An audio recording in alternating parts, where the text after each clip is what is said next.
हमारी जो मांग है, उत्तर प्रदेश में कोलों को एसटी का दर्जा दिया जाए।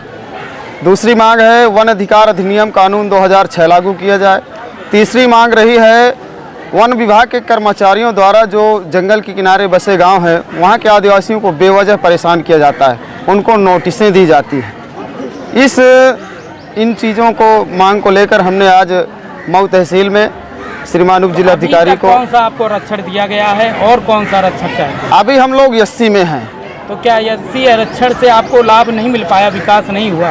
80 से हमको लाभ नहीं मिला है आज तक। जब से भारत देश आज़ाद हुआ, स्वतंत्र प्राप्ति के बाद से आज तक हमें 80 में रहकर उतना लाभ नहीं मिला है जितना हमें एसटी में मिलेगा, क्योंकि हमारे उत्तर प्रदेश के पड़ोसी राज्य जैसे झारखंड, मध्य प्रदेश, छत्तीसगढ़, राजस्थान, अन्य राज्यों में कोल समाज एसटी में आता है। जैसे हमारी शादी मध्य प्रदेश में हुई और वहाँ की बहन बेटियाँ जब यहाँ यूपी में शादी होकर आती है तो एसटी से 80 में परिवर्तित हो जाती है, और यहाँ यूपी की जो जिन बहन बेटियों की शादी एमपी में हो जाती है उनके फिर जाति प्रमाण पत्र एसटी में वो जल्दी नहीं बन पाते हैं, उनके लिए दिक्कत होती है, वो वहाँ फिर वो 80 में ही रहते हैं। और जबकि मध्य प्रदेश की जो बहन बेटियों की शादी यूपी में होती है वो एसटी में नहीं रहती। पूरे देश में सिर्फ भारत देश में मतलब उत्तर प्रदेश में ही आप 80 में हैं कि और कहीं? नहीं, यूपी में ही। भारत देश में सिर्फ यूपी ही एक ऐसा राज्य है जो कोल समाज एसटी में नहीं है, 80 में है।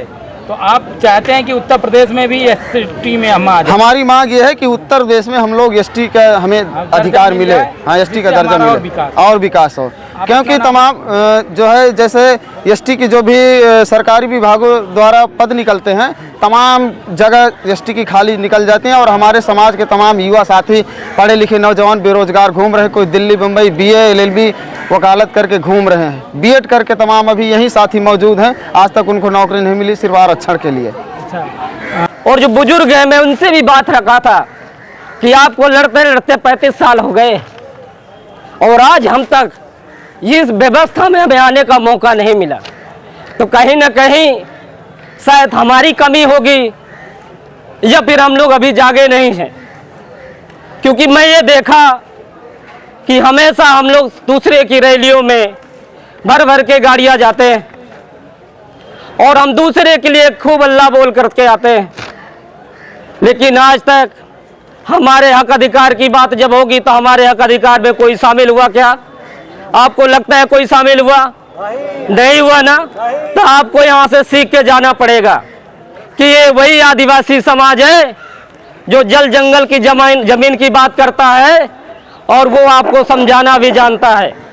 तो आप ये समझ लीजिए, मैं आप सभी युवा साथियों एवं मैं आदिवासियों को जनजाति के दर्जे के लिए हम लोग आए हैं यहाँ पे, और क्योंकि हम लोगों ने जब से इस भारत देश में आदिवासी समाज की कह लीजिए कि दी हुई, खासकर आप समझ लीजिए बिहार, झारखंड, मध्य प्रदेश, आपने कुछ आदिवासी समाज को जैसे उत्तर प्रदेश में गौड़ समाज उनको कर भी दिया गया, लेकिन आज तक हमारे उत्तर प्रदेश में जो कोल भाई हैं, कोल आदिवासी समाज है, उनको जनजाति का दर्जा नहीं मिला है। उस मांग को लेकर हम लोग पूरे लोग यहाँ पे आए हुए हैं। तो अभी जिस प्रकार से आपने SDM जी साहब को ज्ञापन दिया है, और क्या मांगों को लेकर आपने ज्ञापन दिया? सर, हमारे मांगे और हैं वन अधिनियम 2006 के तहत जो हमारे आदिवासी समाज जो भाई जंगलों में बसे हुए हैं उनको रोज़ जा के लोग ये ज़बरदस्ती उनको भाई उनके FIR करते हैं, उनको हटाने का काम करते हैं, भाई नोटिस देते हैं। आए दिन आप समझ लीजिए, जब जंगल में ही हम समाज हमारा रहा हमेशा से, उनका जीवन यापन तो उसी से होता, तो हम जाएंगे कहाँ? आप ये बताएं चीज़ें। तो क्या आपको हटाया जा रहा है कि आपके ऊपर FIR करके आपको परेशान FIR करके परेशान किया जा रहा है, नोटिस भी दी जा रही है, चीज़ें फर्जी तरीके से धारा 67 के तरह कार्रवाई की जाती है। आपकी पूरी नहीं हुई तो आप क्या करेंगे? अभी मांगे हमारी नहीं पूरी हुई तो और जिले में हम लोग आंदोलन करेंगे, बहुत जनसंख्या में जाके हम अपनी मांग को मनवाएंगे चीज़ें। अब अपना नाम और पद? मेरा नाम अनिल कुमार कोल है, मैं जिला पंचायत सदस्य बरगढ़ वार्ड नंबर 1 जिला चित्रकूट से हूँ। जिस प्रकार से आप महिला हैं और काफ़ी महिलाएं आई हैं इस मुद्दे को लेकर, तो क्या कहेंगी आप अपने समाज को? सबसे पहले तो आपको बहुत बहुत धन्यवाद करती हूँ, आभार करती हूँ जो आप शोषित पीड़ित आदिवासी गरीबों की आवाज़ बन रहे हैं। इसके लिए आप बहुत बहुत धन्यवाद के पात्र हैं। आप बहुत बढ़िया सवाल किए हैं। जो आज महिलाएं आई हैं उन महिलाओं के लिए उनको भी बहुत धन्यवाद करती हूँ, हमारे भाइयों को भी जो ले करके आए हैं, तो उसके लिए बहुत धन्यवाद है।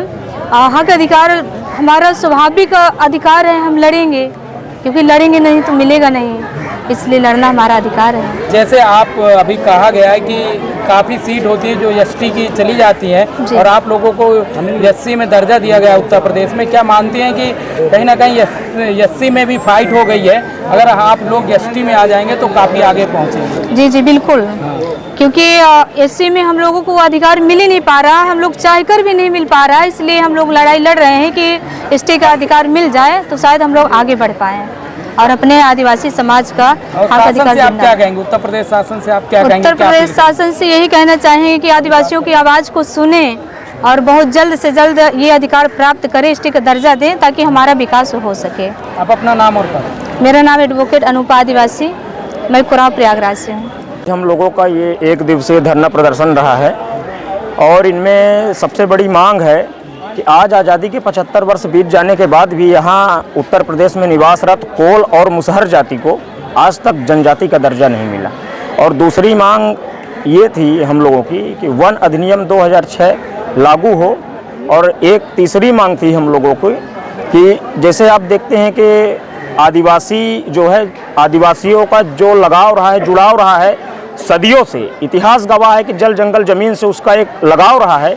और आज के आदिवासी जो जल जंगल ज़मीन अपना जंगल में बसे हुए हैं, तो ये जो वन अधिकारी, वन विभाग के जो कर्मचारी अधिकारी हैं, इनके द्वारा फर्जी तरीके से उनको नोटिस दिया जाता है, उनको टॉर्चर किया जाता है और उनको वहाँ से खाली कराया जाता है।